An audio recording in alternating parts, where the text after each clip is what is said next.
So, mabitan ko na ba? Hinahanap ng ulam. Ayan. Please like, share, and do not forget to subscribe to our channel. And do not Like, forget. share, and subscribe. Thank you for watching. Okay, so do not forget to push our notification bell down below to get more updates. Bye!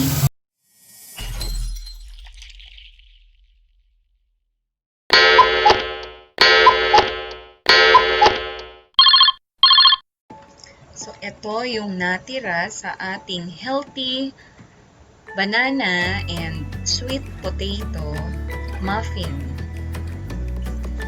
After may refrigerate, tignan natin yung isa and makikita mo dense yung kanyang itsura. So, ganito ang kalalabasan kapag less ang flour na ginamit.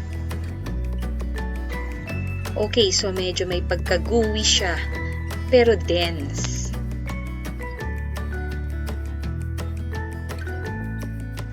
Hi! So for the first time, gagawa tayo ngayon ng ibang recipe naman.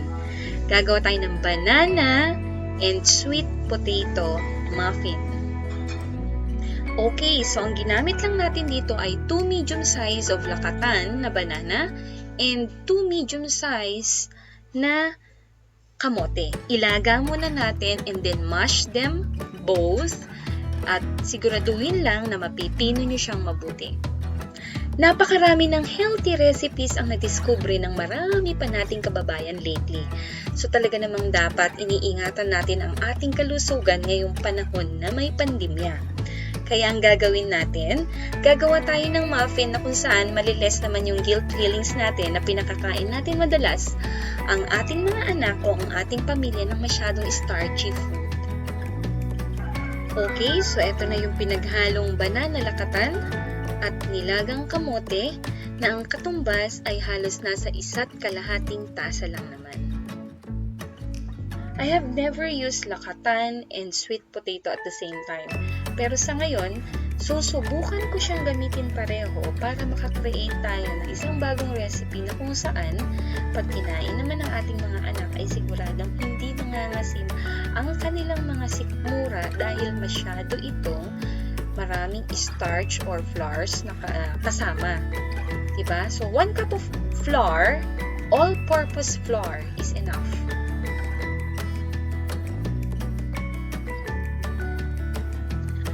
So, ready to sift yung ating finish na pala. Okay, eto na siya. Sift na yung ating flour. So, lalagyan din natin siya ng 1 teaspoon of baking soda and only 1/3 cup of washed brown sugar o yung tinatawag na segunda.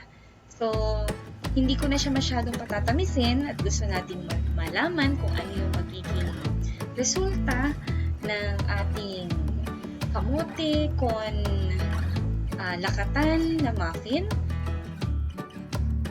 Okay, I forgot to mention, please add also at least 1/4 teaspoon of salt. Okay, so ihahalo na natin yung ating 1/3 cup of sugar. Ngayon, if you have cinnamon powder or vanilla extract, pwede nyo siyang haluan nito para maging mas mabango ang mga binibake ninyo. Anyway, mas simple, mas maganda. Kung wala naman kayong mga cinnamon powder or vanilla extract na ilalagay sa kanya, lalabas yung natural na simpleng aroma ng ating banana lakatan at light na aroma ng ating nilagang kamote. Ayan na. After mixing, we're going to add light corn syrup. So, hindi natin siya lalagyan ng butter, hindi natin siya lalagyan ng oil. Instead, we're going to use light corn syrup. At titignan natin kung ano yung mangyayari sa kanya.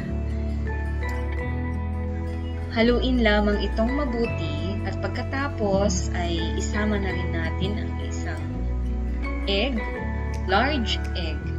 At the same time, maaari na rin natin ihalo yung the rest of the ingredient na hindi pa natin na isasama sa kanya.